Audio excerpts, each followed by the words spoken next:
We're back, good people. Good evening. As you can see, I am back and I am smiling because tonight is awesome because I'm not going to be moderating at all. So, welcome to the Brownsville Minute.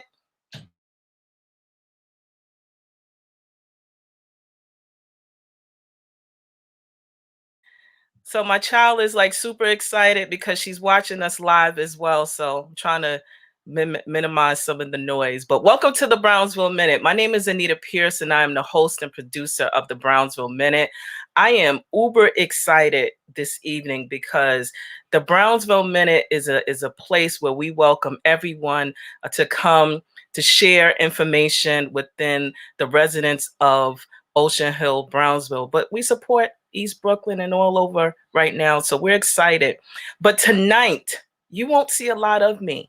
I have the good benefit of supporting a group of young people that I've been working with over the past 13 weeks. And tonight, they will be showing you exactly what they've been learning over the past couple of weeks from me.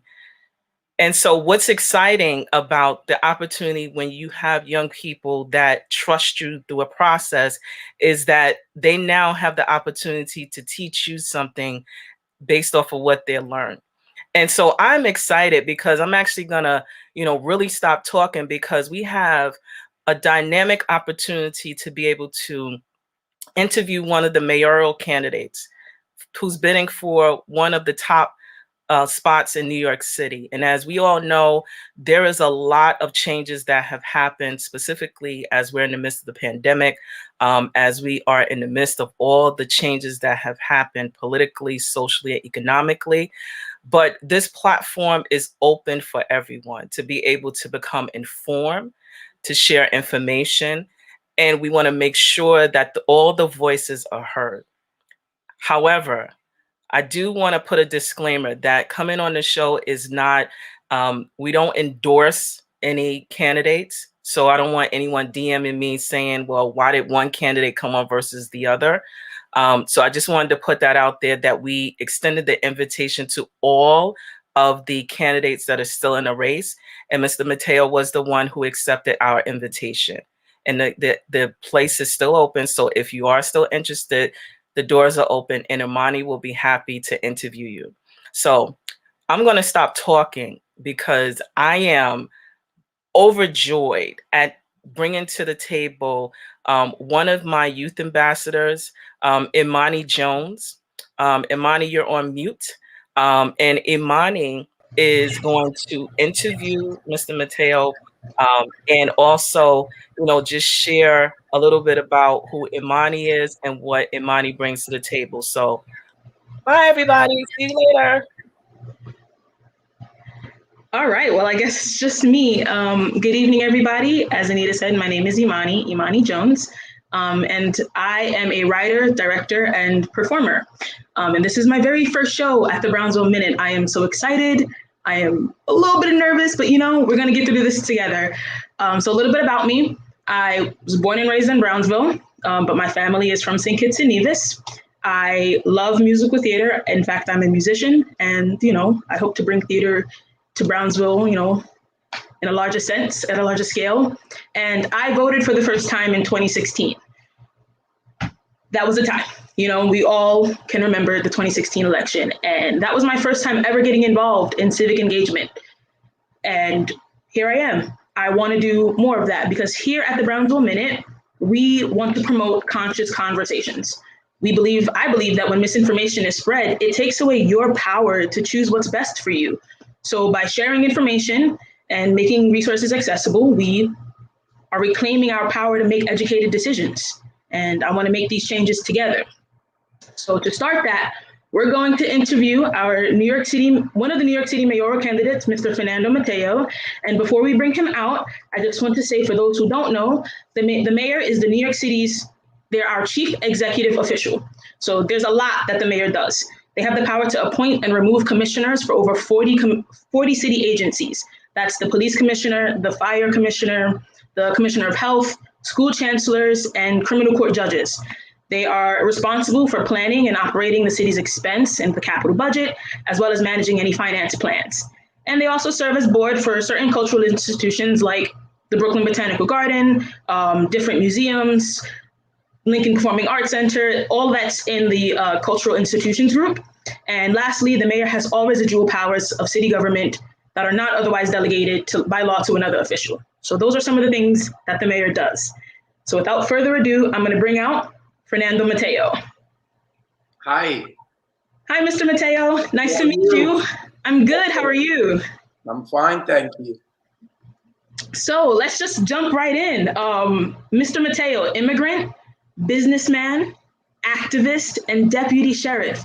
These are words that are used to describe who you are and your current civic roles. So in your own words, tell us why you want to run for mayor. Well, first, I want to tell you that I feel very honored to be with you. You're a very smart young lady, and it brings a lot of joy and pride to me when I see my community, my people just excelling with education and excelling in life, and I want to commend you for that. And also, you mentioned you voted for the first time in 2016, which makes you look a lot older than what you probably really are, because you had to be 18 to vote. So going back to, I'm trying to calculate what your age is, but you look very young. I'm only early 20s. Actually, I just celebrated my 24th birthday. Congratulations, and you're very smart and you're very bright. And it's it's people like you that I would welcome into my administration, because we need bright, smart community people, and people that just want to excel. But you were right. Listen, I dropped out of school when I was 14, and I went to vocational school and I learned a skill. Well, at the age of 14, I was also adopted by a Jewish family who used to pick me up in the morning, take me to work, and then drop me off at night in the Baruch houses in Lower East Side of Manhattan. So at a very young age, I was exposed to different cultures. I was exposed to different things, and it made me the man that I am today. By the time I was 17, I was married. I had my own business, and I worked very hard. I still don't wear a watch, because when I go to work, I don't have a clock. I don't work 9 to 5. I work from the time I get up to whatever time it takes to finish the job, and that's what makes you successful. So, listen, I've owned many businesses. I've employed thousands of people. I am a well-to-do person economically, but I am very rich internally and mentally. I've got 3 kids. My youngest daughter is a doctor. She's about 30 years old. She's having my second grandson, is married. My middle daughter is a writer, a published writer, writes children's books, and I have a grandchild that she gave us, and she's also married. And then I have my son, who's a starving actor and who works for sanitation. I know that the line of business you want to do is very tough, very competitive, but you get what you want if you want bad enough. So I'm very wealthy in that, I have a great family. I've been married 42 years, and I'm very happy. I own numerous businesses. I employ hundreds of people, probably thousands of people currently. And I'm very happy. And sometimes I wonder, why is it that I want to run for mayor? And the truth of the matter, I'm going to put it very bluntly to you.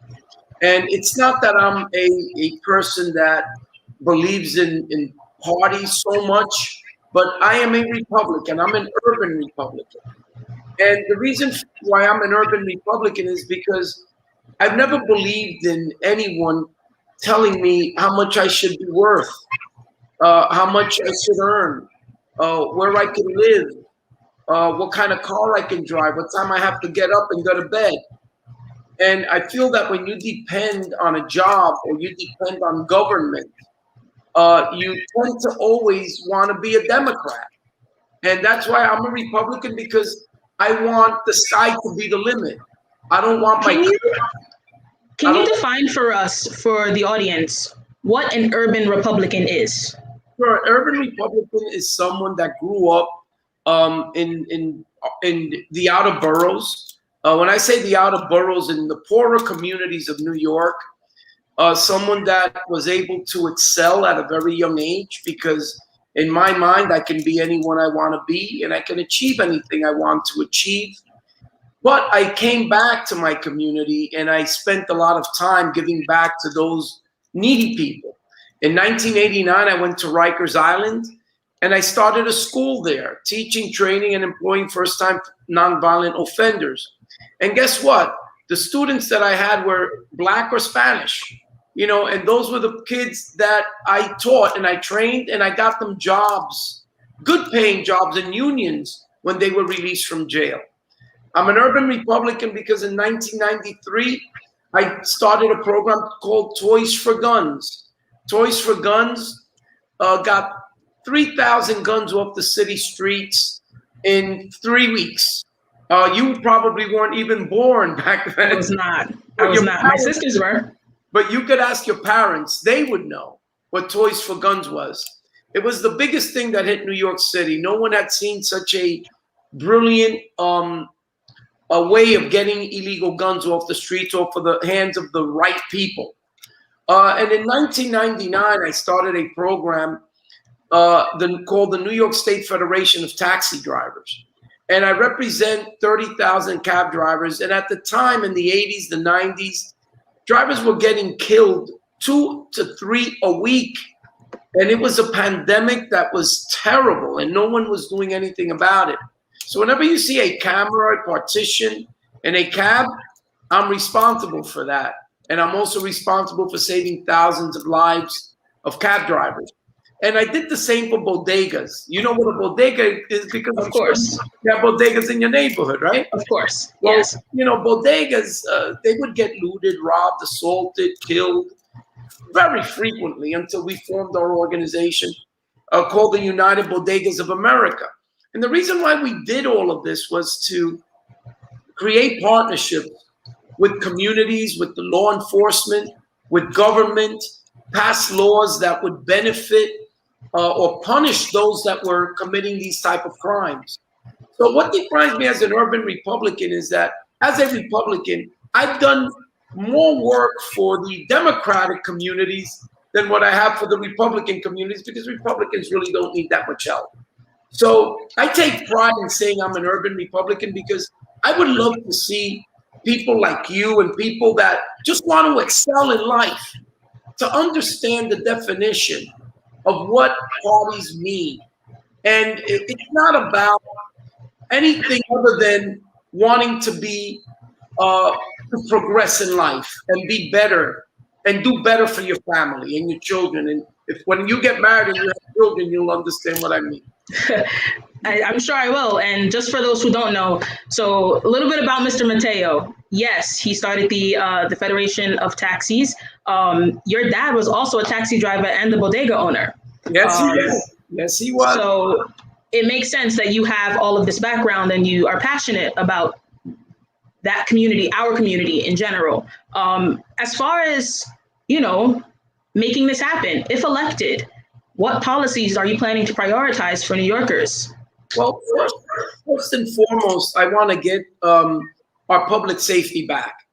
I want you to feel safe when you go out in the streets. I want your children not to worry that the bullet might fly by and kill them. We need to secure our public safety, because without public safety, we really just don't have a city. We need to understand that there are people that belong in jail because they commit terrible crimes, and they shouldn't be out in the streets hurting you, hurting your mom, hurting me, hurting my family, hurting anyone. So we need to make sure we get our city back again. Once we do that, my second priority is bringing our economy back and our small businesses back, because we lost a lot of them, not so much because of the pandemic, but because of bad government, because of bad leadership in the city, and because of abuse of power by city agencies. You mentioned early on that the mayor is the boss of every city agency. City agencies could make you or break you. And they're out there to break you more than they are there to help you. And I know that because I'm in business and I've experienced it. And I know what needs to be changed, not because you're telling me or someone that is donating money to me is telling me. I'm telling you because I know it. I know it from the grassroots level. And thirdly, and probably what's going to be my signature, my legacy, when I finish my 8 years in office, is the program to teach kids what I learned at 14. And that is the value of hard work.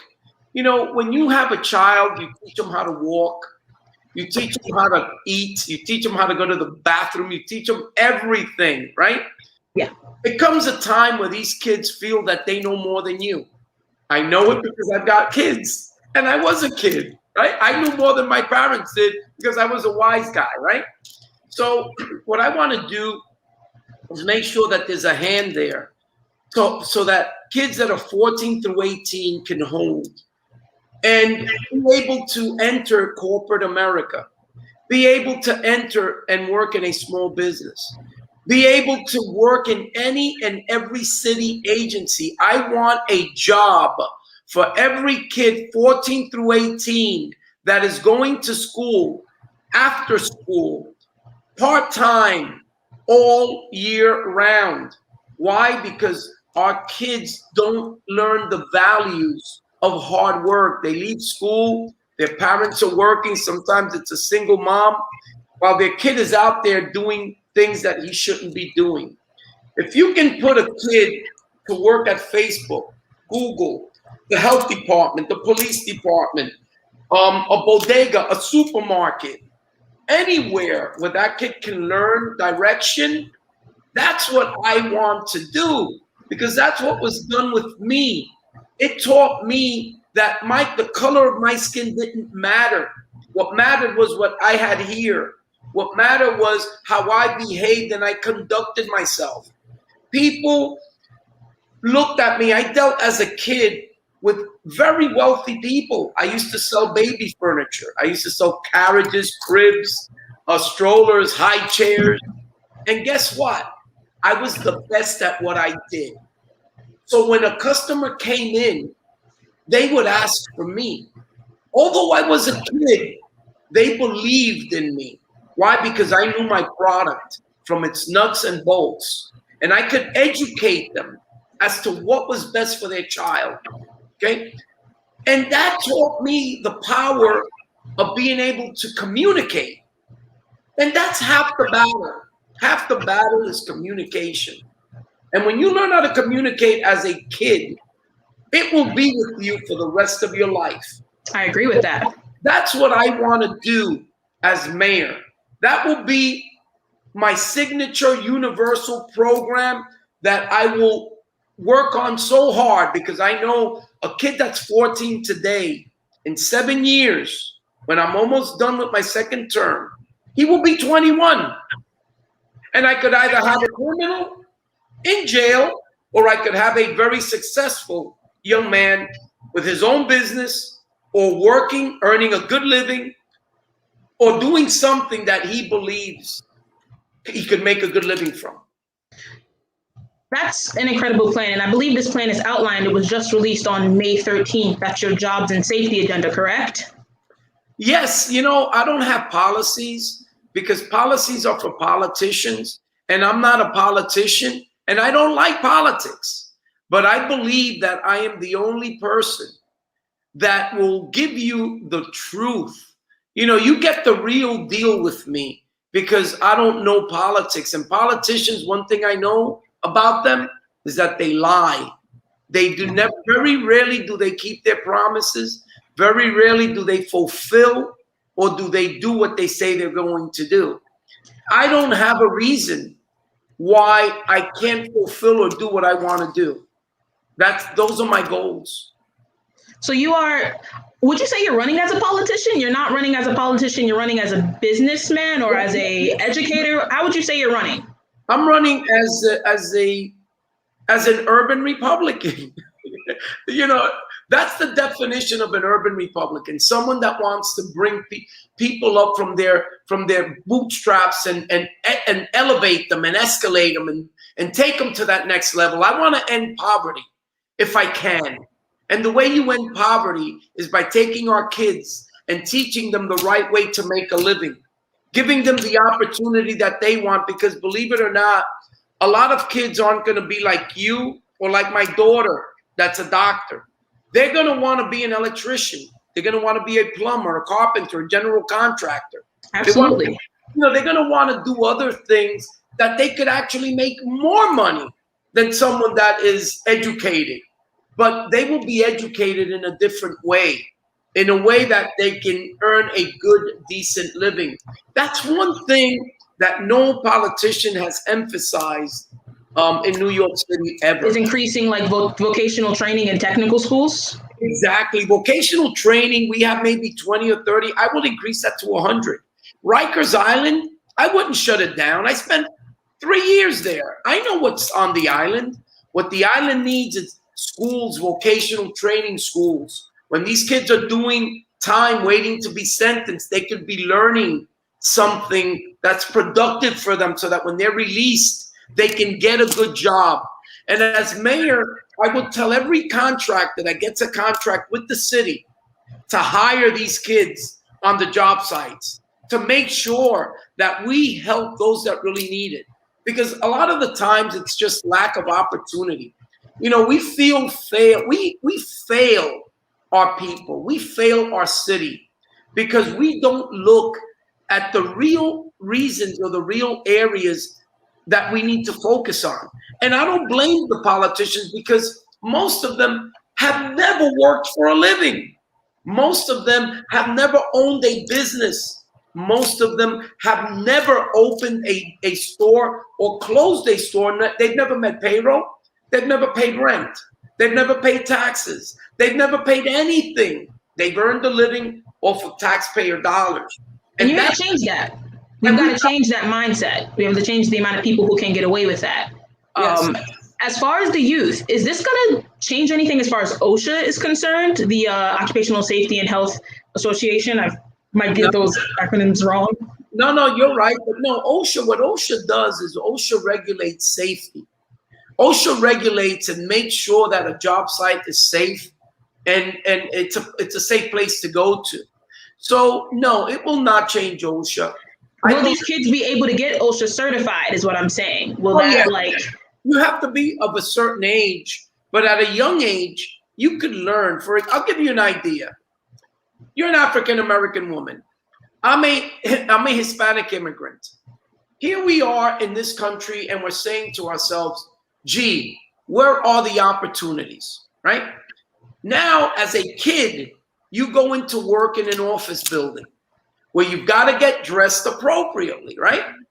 Where you may start in the mailroom, sorting mail, where you may, you're going to be dealing with all kinds of people, white people, Asian people, black people, but it doesn't matter, right? You're going to be taken out of your community and put in a community that you've never been. You're going to gain different perspectives. Exactly. That's what creates unity. That's what ends racism. That's what creates bonds. It's having a communal mindset. It's working together to ensure that the whole is benefiting and not just the individual. You got it. You got it. So regarding that whole, regarding overall health and safety for these workers, what is your plan to address exploitation? Because these workers aren't necessarily underpaid. You know that the pay is great, but often they are overworked. So what is your response to making sure that these kids and the workers are not being overworked and bone tired and actually having wellness programs or things like that? What do you say to that? Well, listen, I may be the wrong person to ask because as I told you at the beginning, I wear no watch. I believe that the more you put in, the more you get out. The harder you work, the more benefits you will see.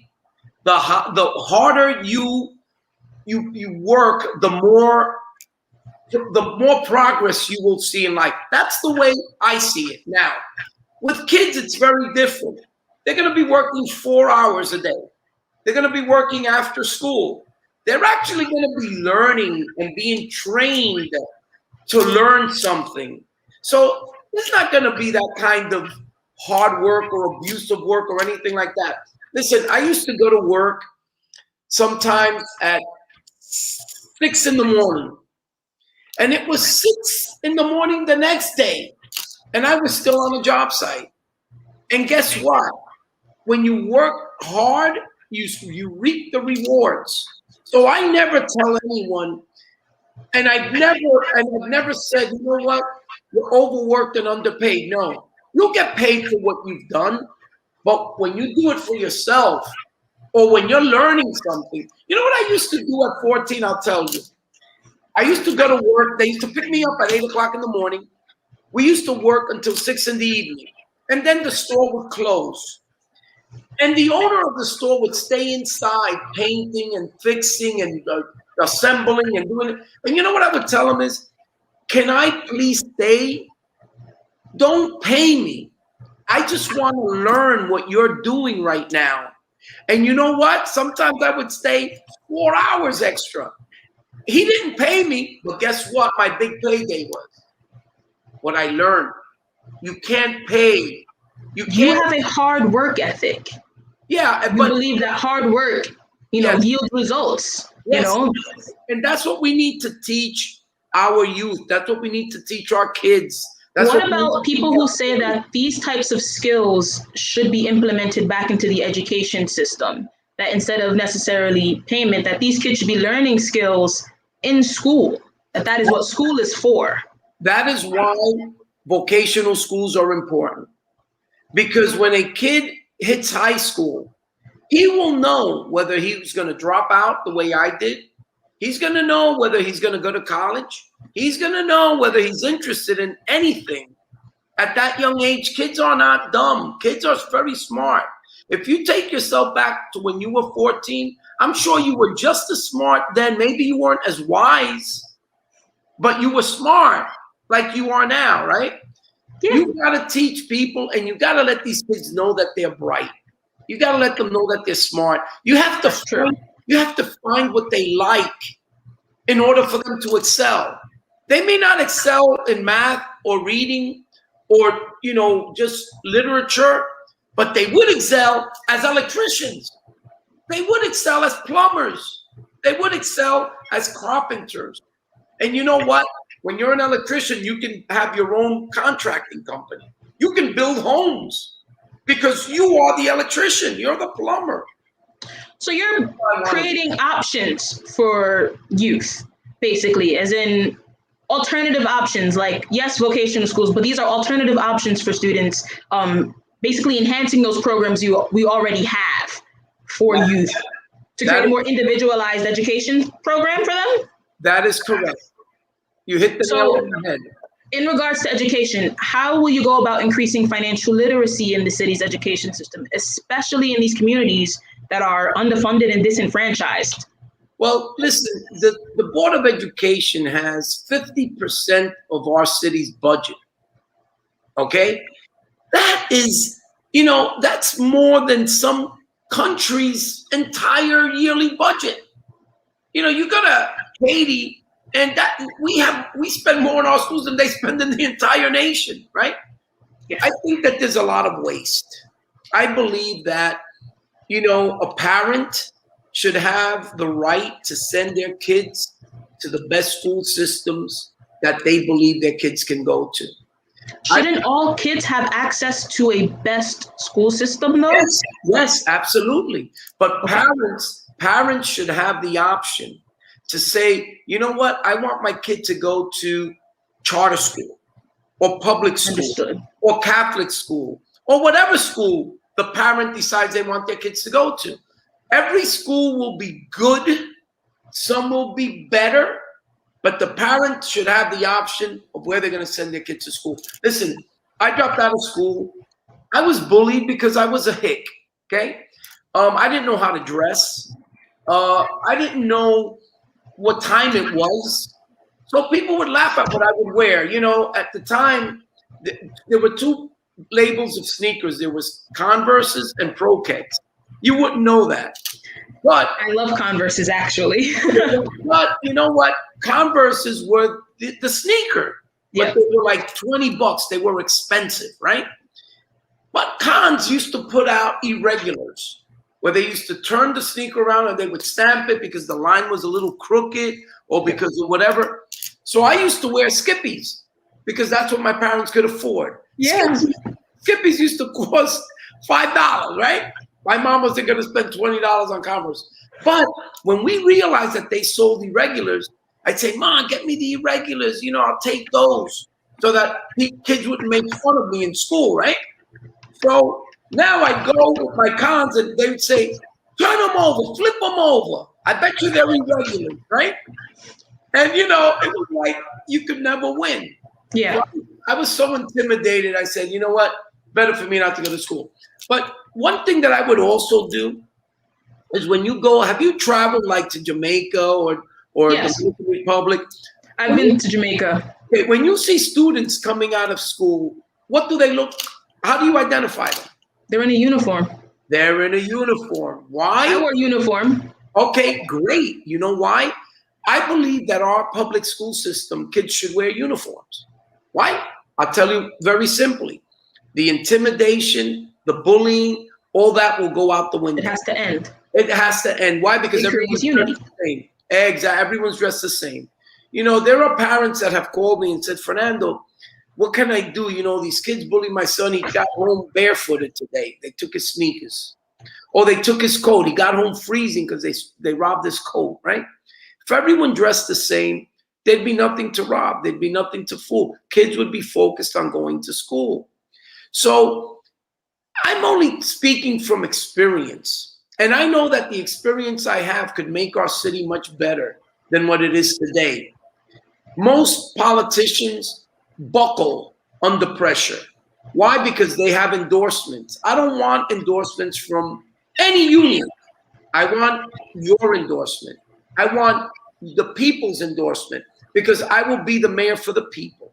I will not be the mayor for the teachers union. I will not be the mayor for the plumbers union or the electric. No, none of that. I will be the mayor for the people. And I'm doing this because I want to. I'm not doing it because I have to, because I have a damn good life. I live very well. I've worked very hard. I am very successful, but I love my city. I had two options. Move to my Florida home, which is very comfortable, or stay here and continue to work and hustle for the city that I love. And that's what I chose to do. That's admirable. I want to talk briefly about your safety plans, because that's something that's public safety, something that's very important to not just you, but everyone. We're in a tense time culturally, nationally, and locally. So you have a plan in place, the Safe Haven Subways Plan.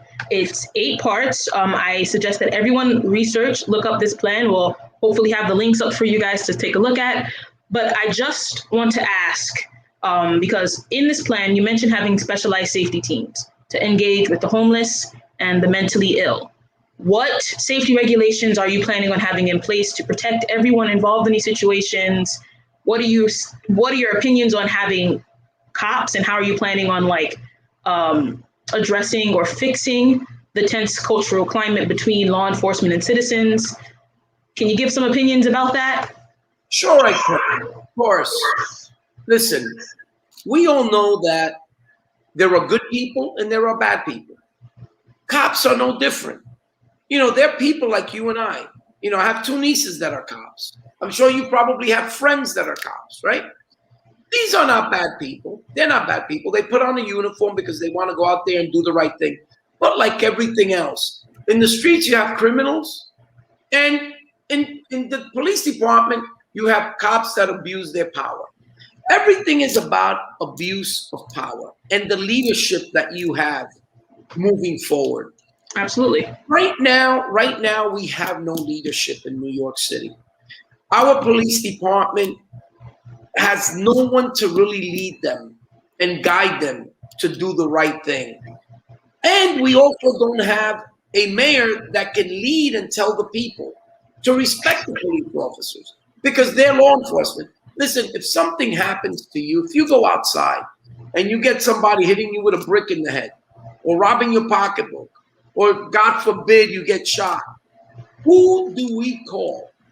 We call the police, right? You have a lot of people that don't live in communities like yours or communities where I came from. They don't live there, yet they have the right to vote as to what happens in our community. Most of the people that voted to defund the police, most of the people that voted for bail reform did it probably with good intentions, but with bad results. First of all, you don't defund the police department that takes care and protects our city. What you do is you retrain them to make sure that they're more community sensitive. But the way they become more community sensitive is when you have them engaging daily with the community. I don't see cops on the streets anymore. That ended a long time ago. I remember when I do. Sorry. Okay. I remember when cops used to go from one business to the other. When I was 17, a cop used to come into my store every day. Hey, how are you? How are you doing? How's business? Everything's good? Yeah, everything's good. Okay, I'll see you later. If something happened near there, I knew what cop I could call. I knew who was my friend and who wasn't my friend. I knew who could do harm to me and who couldn't do harm to me. See, so what I would do is I would make sure that we have enough police officers out on the streets engaging with small business people, with kids. And believe me when I tell you this, when kids have a responsibility or have a job or have something to look forward to after school, they will see that police officer a lot different than what they see them when they're hanging out in the street, riding a dirt bike in packs of 100, blocking traffic on popping wheelies on the streets, doing all these things that I'm sure their parents don't even know they're doing, right? So I believe that creating a community policing, community involved with the police department is going to make our city a lot better. I also believe that bail reform applies to certain type of crimes. It doesn't apply to everyone. It applies to certain people. Remember, my father owned a bodega. There were people that used to walk in there, take 10 items and walk out. Back then, my father used to chase them. They used to fight.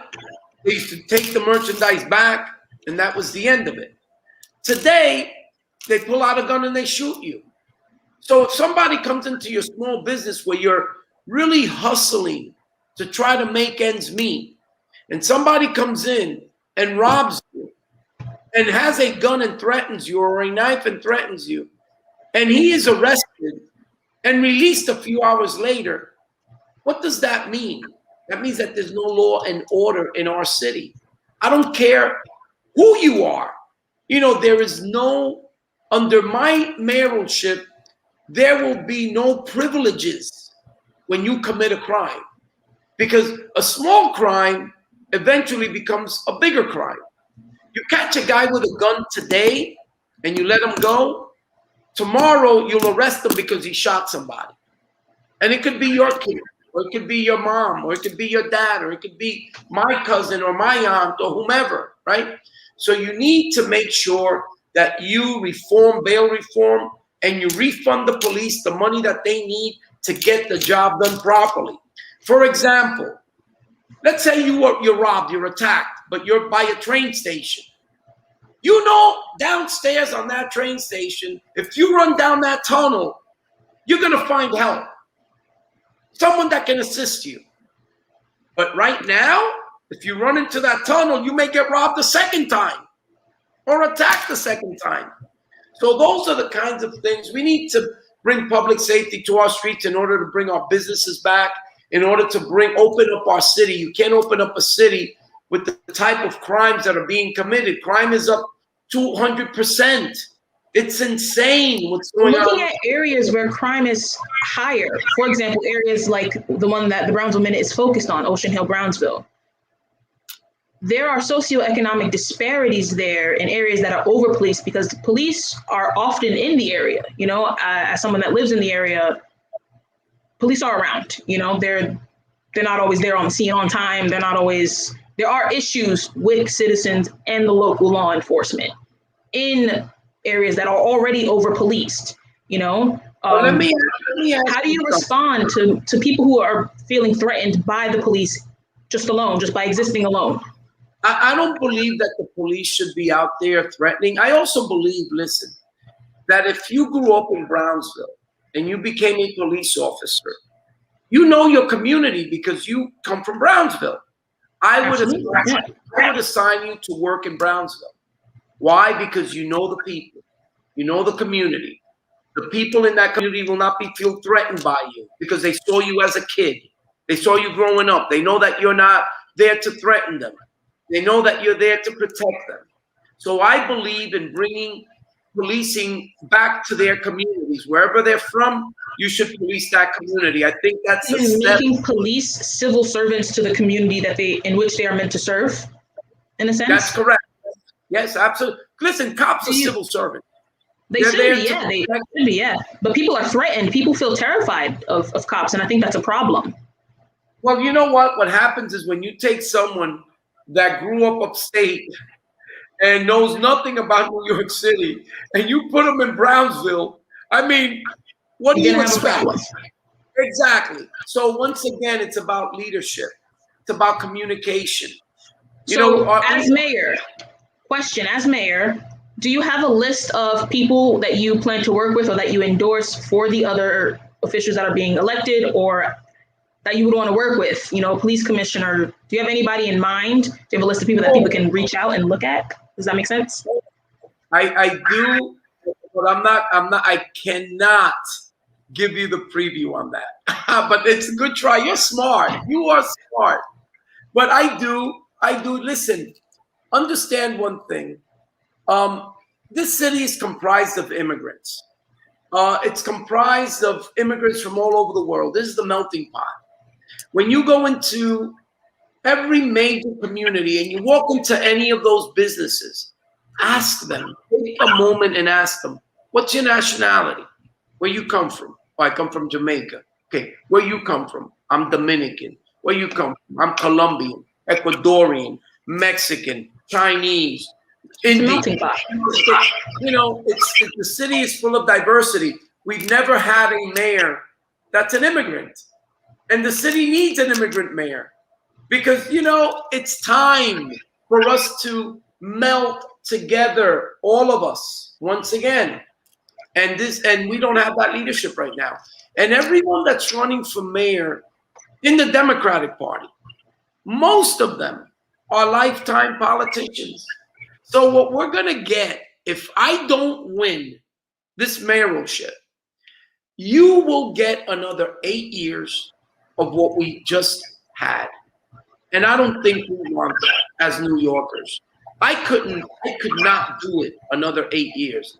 I will tell you that. That's why I am giving it my last ditch effort and running for mayor. Because I believe that once, and the media is very biased. All they say is a Republican can't win. A Republican can't win. Well, you know what? They said that to Giuliani. They said that to Bloomberg. They said that to Pataki. And they were all wrong. People get tired of the rhetoric. It's not about Democrats or Republicans. It's about who's going to make our city livable better. But so a quick question in regards to the political issue. What is your plan to speak up for communities that are typically aligned with your opposing party that are Democrats? Because if you look at Community Board 16, in which we're in, there are a lot of Democratic voters. So how do you plan to, appeal to that community or work with that community more like it, not appeal? Well, understand something. Once again, I'm an urban Republican. I have done more for the Democratic communities than anybody running for mayor. If you took all of the Democrats and put them in a blender and poured them out, they all together haven't done 10% of what Fernando Mateo has done for the city of New York. And I'm saying that modestly. I'm not saying it being cocky. I'm being very humble when I say that. When we get to the general elections, I'm the only guy that can win. Because when I debate with them, all you need to ask them is, what have you done lately? We know what you're promising to do later, but what have you done to prove that you're going to keep those promises? I have done more than what I thought I could ever do, but I do it for a city and for the people that I love and for the people that made me who I am today. You know, I grew up with blacks and Puerto Ricans because back then there were no Dominicans in New York. They were very little. But you know what? We have 2.5 million Hispanics in New York City, and they know what I've done for them. The black community knows what I've done for them. They know how I worked hard, so hard, to help our communities. And you know why? What black and Hispanics have lived together since I was a kid. And you know what? It's all about communication. It's all about how do you communicate. And we've gotten along. So why would I not get 500,000 Democratic votes that I need to win? I will get them. There you go. You heard it here first, you guys. Including your vote. I'm going to count on getting your vote, Imani. I plead the fifth. Is that a thing I can say? I'm not telling you. We're even now. We're even. Quick one last question, just because we want to let everybody know that New York City is adopting a new voting method. If you've watched the Brownsville Minute before, you already know this. Ranked choice voting is going to be how the New York City primary elections are run. Do you have any concerns? Are there any concerns from you or your party in this switch in election style, in voting style? Well, listen, change is always hard to accept. I feel bad for the Democrats. Republicans, there's only two of us. So whoever gets more votes, that's it. That's true. If you don't know, there are 16 Democrats and only 2 or 3 Republican candidates. So big difference there. You're right. There's a big difference. And I feel bad for them because they're going to be very uncertain. There's some that are going to say, I won. There are others that are going to say, I thought I won. And others are going to wonder why they didn't win. And that's the complexity of what some Democrats do to just complicate things. Why not just leave things where, you got so many votes, that's where it should be. It shouldn't be all this calculating and add this minus this divided by this times that. Why complicate it? That's true. Okay, so that actually finishes up my portion, but we're going to take a few questions from the audience. So let's take a look here in what we have in the chat to see whose question we'll be taking up first. Okay, from Mr. Beth Awar, I apologize for butchering your name. Mr. Mateo, in your effort to become mayor, would that benefit the impoverished once you become mayor, and who systematically tends to be Black and brown people? When you say, will I benefit? Well, I believe in creating opportunity.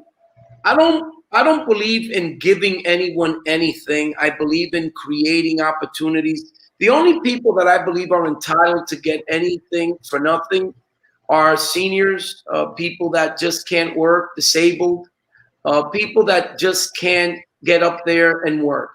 But if you're young and you're healthy and you have the ability to get up and work, I will give you the opportunity of making sure that you can get a job. But most importantly, I'm going to take care of my youth. I'm going to take care of the young. I'm going to take care of those young people that live in poor communities and that want to help their parents. It's very nice when a child goes home and he's earned $150 or $200 a week working part-time and tells his Mom, I can buy my own sneakers. You don't have to worry about it. Mom, I could buy my own sweatshirt or my own coat. I'm good, Mom. Mom, here's $50, for food. You teach the poor how to earn. You don't give them, because if you give them, you keep them poor. So the poorest people are those that give the poor, because their mission is to keep them poor and dependent on others.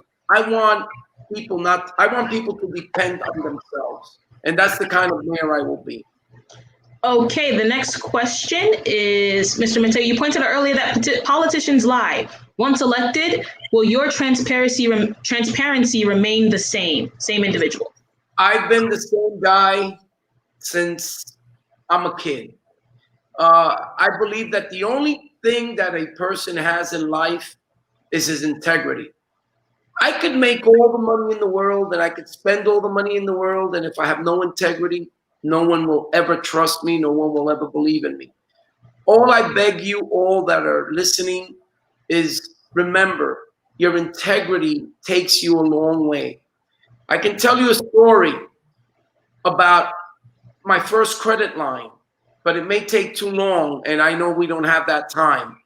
But what has allowed me to progress and move up in life is simply having integrity and never having an excuse. Because the only word I always taught my kids never to have or never to use was the word excuse. Because someone that has an excuse has failed. And that person that failed is going to point his finger and try to blame others for his failure. You have to look at yourself in the mirror and you have to blame yourself for your success and blame yourself for your failures. It's the only way that you will succeed in life. That's that question. We have one more from Kiana Santiago. Hi, in regards to your youth employment initiative, how are you planning to prevent financial burdens from creating unneeded stress on that especially vulnerable populations? I don't quite understand the question. Can you simplify that to me?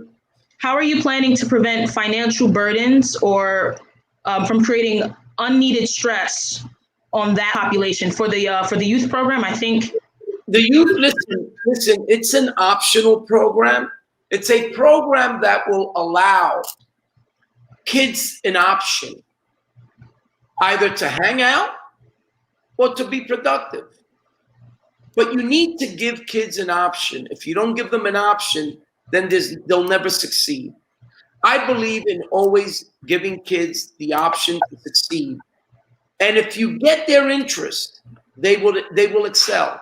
Listen, I was that age at one time, and I succeeded. Look at you, Imani.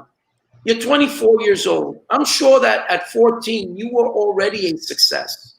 You already knew where you wanted to go.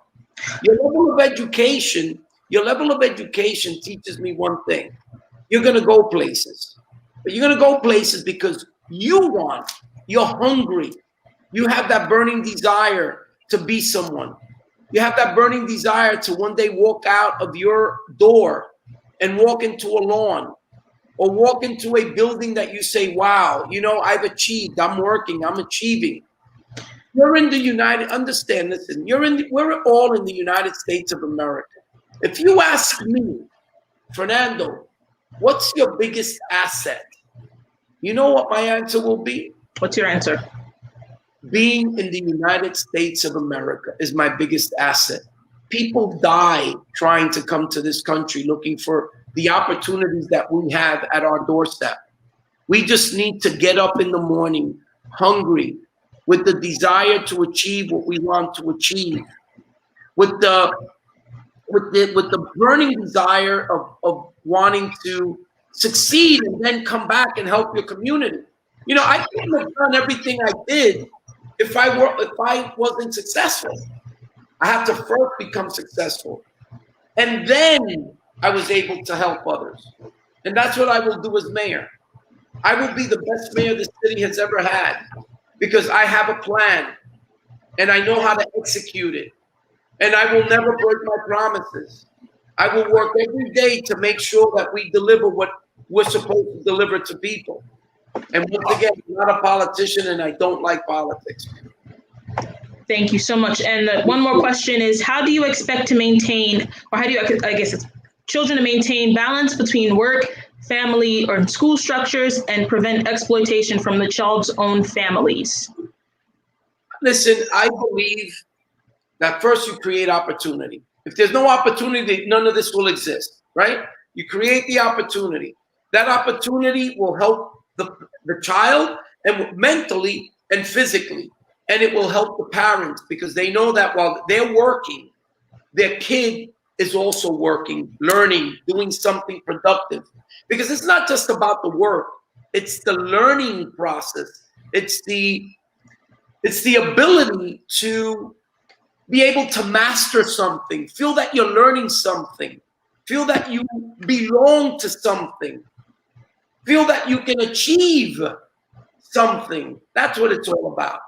Listen, we've spoken for an hour. This has been amazing. Yeah, I was just about to say, thank you so much, Mr. Mateo. Is there any final words? Imani, thank you so much. Remember my words, Imani. You can be anyone you want to be, and you can achieve anything you want to achieve. You are in the United States of America, the best country in the world, and you have all the opportunities at your doorstep. You just have to step out there and want it bad enough to get it. Don't expect somebody to give it to you, because if you're expecting that, you're never going to move from where you're at. You've got to go out there, locate it, find it, and do it. Right? That's the message, everybody. That's Mr. Mateo's message. And when I am mayor, you are going to come and you're going to knock on my door and you're going to say, I'm Imani, and I want to work in your administration because you are smart.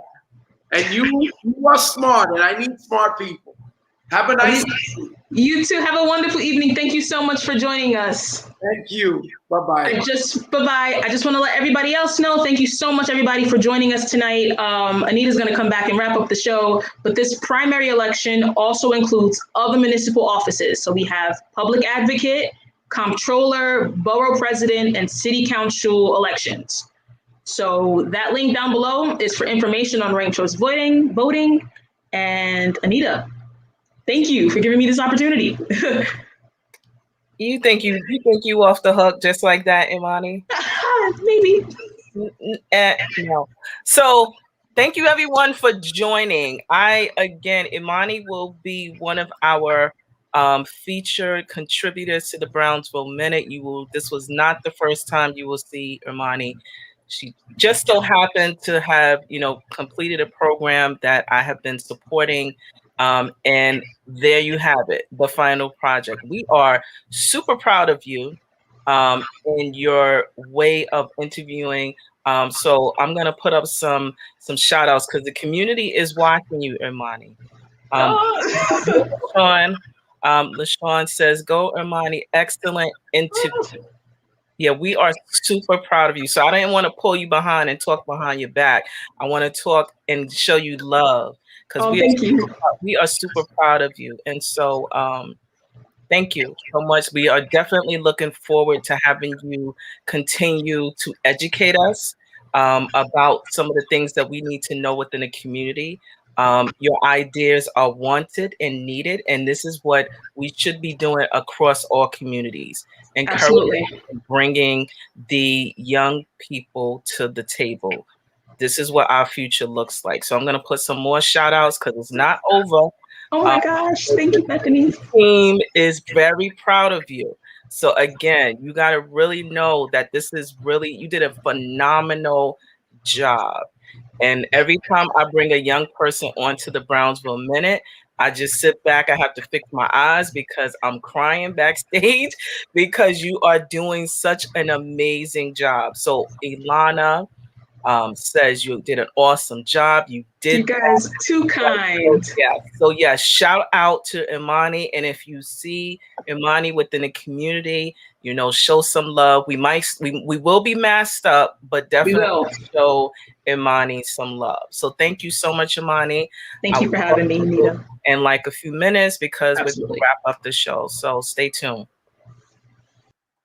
So I, again, am just really proud of, what Imani has done. It has been a pure joy over these past few weeks to be able to have a group of young people that trusted me to be able to have them learn this process. Again, when you come on the Brownsville Minute, it is one where we, are expanding. We provide information to our community with you having the idea to decide what it is that you want to do with that information. We try to bring folks who actually want to show up on the show to be able to share what they need. But I have a few more announcements, because one of the things that I'm always, really, really, really proud of is about promoting, the information that exists within the community. We have a number of different programs, products, and services that exist, but I also, want to make sure that we do plugs, right? Because we're about providing information. So I want to direct your attention to the brownsvillebk.org website. It is a website that we have where we are providing information. All these resources that you see will exist there. We are proudly promoting, I know some of you may have seen these bags around, the Brownsville Hub Cooperative. This is coming. It's going to be a part of Central Brooklyn Economic Development Corporation, which the executive director just popped in the comments. But we're really excited about the work that's being done. This is all in partnership with the Brownsville Minute. The Brownsville BK.org is a community website that we're encouraging everyone to check out. So if you're looking for, if you are an employer and you're looking to hire, there's a space there for you to promote your opportunities there.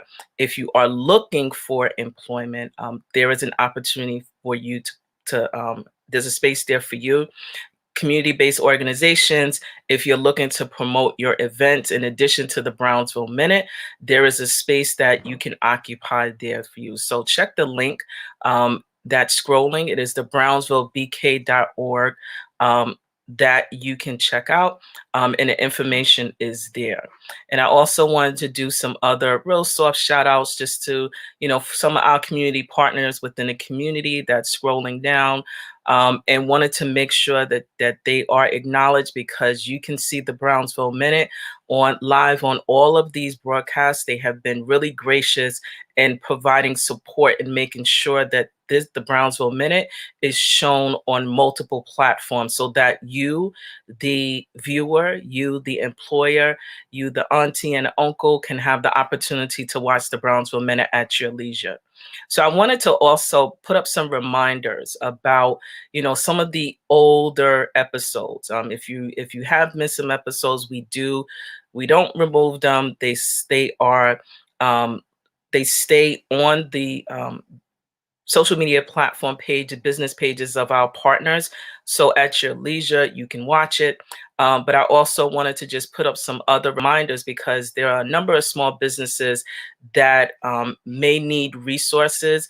We actually had a wonderful guest on a few weeks back, Mr. Deshaun Mars.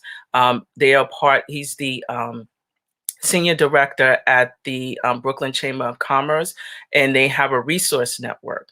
And so if you are a small business and you are in need of some resources, grants, helping with technical assistance, you can definitely check out, one of the resources that does exist within our backyard, which is through the Brooklyn Chamber of Commerce.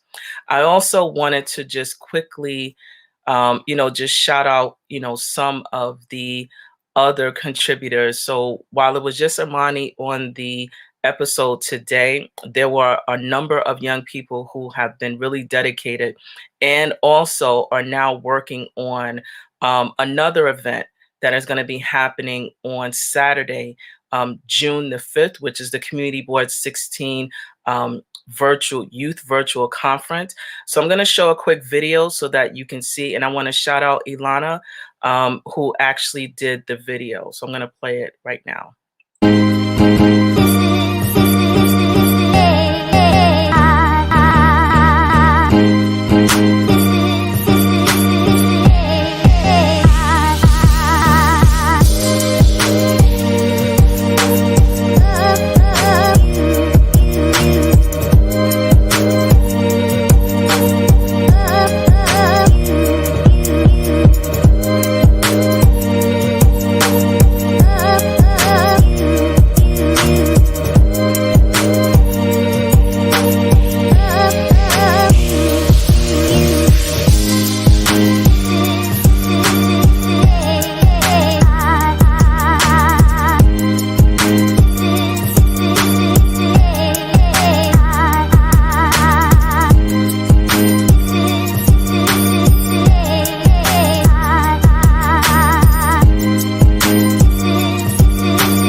So I wanted to show the video that was the community announcements, but I wanted to show the video that Miss Ilana made, and also the youth conference for this year was actually designed by the young people. So I definitely want to play that. So my apologies. I'm going to show the video now.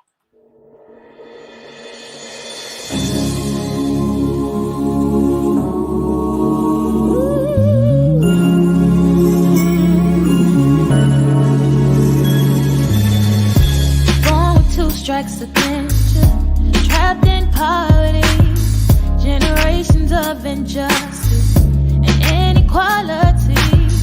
Ancestors changed the world, and though they came in chains, in you the strength and hope lives and still remains. You're mighty and majestic, descendants of kings and queens.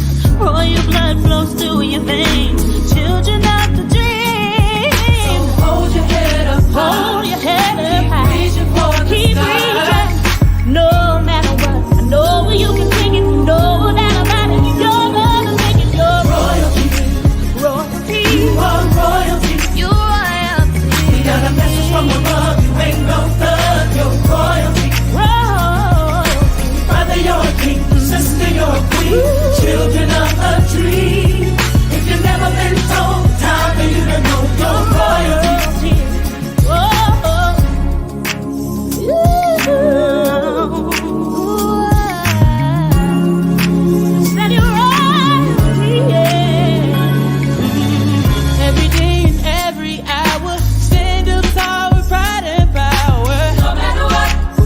Say about you, never ever doubt you.